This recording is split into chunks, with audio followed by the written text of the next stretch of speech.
कबीर खां को यकीन हो चला था कि उसे कत्ल करवाने की साजिश के पीछे कोई और नहीं बल्कि सिकंदर ही है।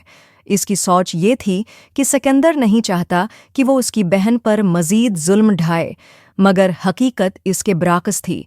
वाजिद अपनी पुरानी दुश्मनी को हुआ दे रहा था। वाजिद ने कबीर खां पर हमला इसलिए किया क्योंकि सिकंदर की बहन इस्मा जिस शख्स के साथ भागकर शादी करने की ख्वाहिश रखती थी वो दरअसल वाजिद था, मगर किस्मत ने उन दोनों को जदा कर दिया था क्योंकि कबीर खां ने इस्मा के वालिद को मौत के घाट उतार दिया था। यही वो जख्म था जिसने वाजिद के दिल में इंतकाम की आग भड़का दी और वो कबीर खां पर टूट पड़ा। ताहम कबीर खां ने वाजिद को काबू में कर लिया और उसे अपने बड़े भाई मुबीन खां के हमराह सिकंदर के घर ले गया। वहां मुबीन ने वाजिद को सिकंदर के सामने ला खड़ा किया। सूरत हाल गंभीर हो चुकी थी। कबीर खां ने अपनी बंदूक निकाली और सिकंदर पर तान ली। सिकंदर हैरत से बोला, ये सब क्या हो रहा है? कबीर खां ने सख्त लहजे में जवाब दिया, बज़दुल वो होते हैं जो पैठ पीछे वार करें।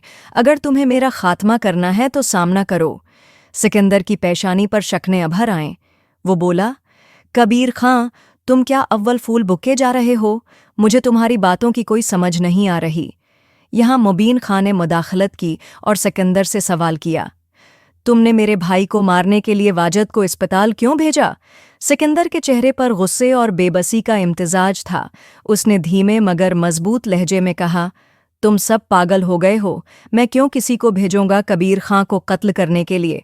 और फिर मैं इतना नीच भी नहीं कि अपनी बहन की इज्जत के मुहाफिजों को ही ख़त्म कर डालूं।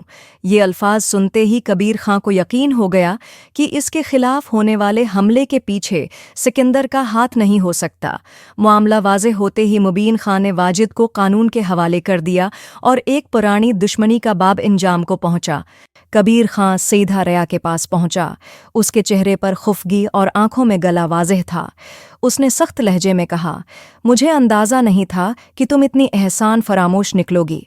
हस्पताल में जब मुझे होश आया तो सबसे पहला नाम जो मेरी ज़बान पर आया वो तुम्हारा था और तुमने पलटकर इयादत तक नहीं की।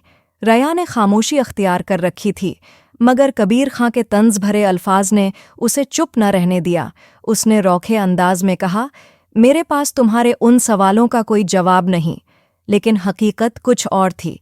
रया जानबूझकर कबीर खां से फासला रख रही थी ताकि उसके दिल में जो भी जज्बात बाकी हैं वो मानद पड़ जाएं। वो नहीं चाहती थी कि कबीर खां की मोहब्बत इसके लिए मज़ीद मुश्किलात खड़ी करे। कबीर खां ने गहरी सांस ली, जैसे कोई फैसला कर चुका हो। उसने बेतासर लहजे में कहा, अब तुम जिससे चाहो शादी कर लो, मुझे कोई फ़र्क नहीं पड़ता। वो पलटने ही वाला था कि रिया की दोस्त कशफ ने आगे बढ़कर उसे रोक लिया।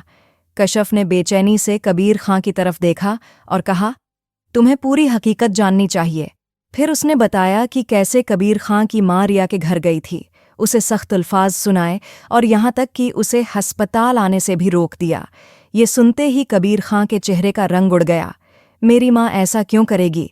उसके जहन में सवालों का तूफान बरपा हो गया। रिया, जो अब तक जब्त किए खड़ी थी, तेजी से अपने कमरे में चली गई और दरवाज़ा बंद कर दिया। कबीर खां अब मज़ीद रका नहीं। वो सैयदा अपने घर पहुंचा और अपनी माँ से दो टोक अंदाज में पूछा, आप रिया के घर क्यों गई थीं? उसकी माँ ने भन में चढ़ाते हुए कहा, मैं क्यों जाऊंगी अपने दुश्मनों के घर? कबीर खां का सब्र जवाब दे गया, आपने रिया को मुझसे मिलने से क्यों रोका, जबकि आप जानती हैं कि मैं उससे मोहब्बत करता हूँ? इसकी माँ ने सख्त लहजे में जवाब दिया, हाँ, मैं गई थी उसे रोकने, क्योंकि मैं तुम्हारे दिल से उसकी मोहब्बत का निश्चा उतारना चाहती हूँ। मैं अपना बेटा किसी आम सी लड़की के लिए नहीं खो सकती। कबीर खां ने गहरी सांस ली। उसकी आंखों में जब्त की चमक थी। अम्मी, आपको एक बात साफ साफ बता दूं, रिया मेरे लिए ख़ास है। मैं उसे बेहद चाहता हूँ और ये मैं हरगज़ बर्दाश्त नहीं करूँगा कि कोई उसे बेइज्जत करे या उसे मुझसे दूर रखने की कोशिश करे। ये कहकर वो अपने कमरे में चला गया। कमरे में आते ही उसने रिया को कॉल की। जब रिया ने फ़ोन उठाया तो कबीर खां ने धीरे मगर संजीदा लहजे में कहा, मेरी माँ ने जो कुछ भी किया मैं उसके लिए तुमसे माज़रत चाहता हूँ। फिर उसने कहा, कुल शाम को दरगाह पर मुझसे मिलने आना। रिया ने बगैर किसी झुझक के कहा, नहीं, میں نہیں آؤں گی۔ یہ سن کر کبیر خاں کی آواز میں ایک عجیب ضد در آئی، یاد رکھنا اگر تم نہ آئیں تو میں تمہیں تمہارے گھر سے اٹھا کر لے جاؤں گا۔ ریا نے ایک لمحے کی بھی تاخیر کیے بغیر فون کاٹ دیا۔ ویڈیو اچھ لگی ہو تو لائک کر دینا، ساتھ میں چینل کو ضرور سبسکرائب کر دینا۔